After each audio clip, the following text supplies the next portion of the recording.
Hi guys, so today I'm going to be talking you through how to turn off end-to-end encrypted chats on Messenger.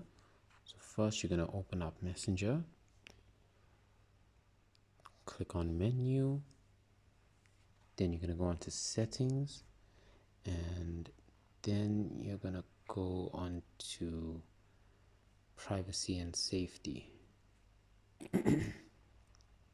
There's the prompt for end-to-end encrypted chats and security alerts.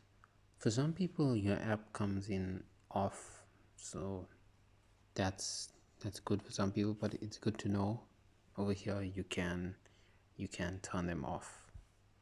Where they used to be on, you go there and you turn them off. So basically how it works now is any chat that you used to have before, what you're going to need to do is you're going to need to delete the chat and start a new one.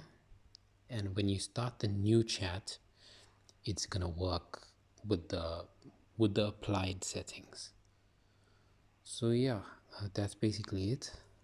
Thanks for watching, guys.